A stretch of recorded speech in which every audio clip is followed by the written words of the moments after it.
Bismillahirrahmanirrahim. Assalamualaikum warahmatullahi wabarakatuh. Perkenalkan, nama saya Ferdi Ananda Putra dengan NPM C1C023144.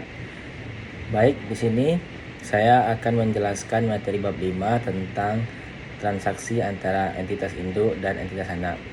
Baik, langsung saja ke materinya. Yang pertama itu, apa itu transaksi antara entitas induk dan entitas anak? Entitas induk dan entitas anak sering melakukan transaksi satu sama lain. Contohnya, yang pertama itu ada entitas induk menjual barang atau persediaan ke entitas anak. Yang kedua itu ada entitas anak memberikan jasa kepada entitas induk. Selanjutnya, transaksi ini dicatat secara normal dan dilaporkan keuangan masing-masing perusahaan. Kenapa harus dieliminasi? Saat membuat laporan keuangan, konsolidasian atau gabungan dari induk dan anak, semua transaksi antar entitas dalam satu grup harus dihilangkan atau dieliminasikan. Tujuannya agar laporan tidak terlihat seolah-olah perusahaan menghasilkan keuntungan dari dirinya sendiri.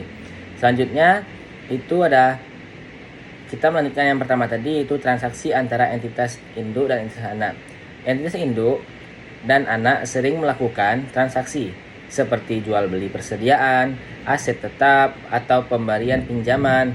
Transaksi ini mendukung kegiatan kelompok usaha dan dapat berbentuk hal hulu atau induk ke anak, hilir anak ke induk, maupun lateral yaitu antar anak. Contohnya adalah PT Astra Auto Parts Tbk yang menjual komponen otomotif ke PT Astra Honda Motor. Keduanya bagian dari PT Astra International Tbk.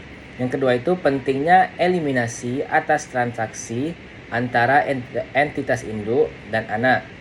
Laporan keuangan konsolidasian harus menggambarkan kelompok usaha sebagai satu entitas ekonomi tunggal sesuai PSAK 65. Oleh karena itu, transaksi antar entitas perlu dieliminasikan dari induk ke anak yang belum terjual ke pihak luar.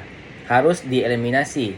Eliminasi ini penting agar laporan konsolidasian mencerminkan kondisi nyata kelompok usaha. Selanjutnya itu adalah transaksi penjualan persediaan. Yang pertama itu, apa dampak eliminasi transaksi persediaan? Dalam laporan keuangan konsolidasian, jurnal eliminasi tidak hanya menghapus penjualan dan HPP internal, tetapi juga menangguhkan laba yang belum terrealisasi pada persediaan hingga persediaan benar-benar dijual ke pihak eksternal. Proses ini juga berpengaruh pada perhitungan kepentingan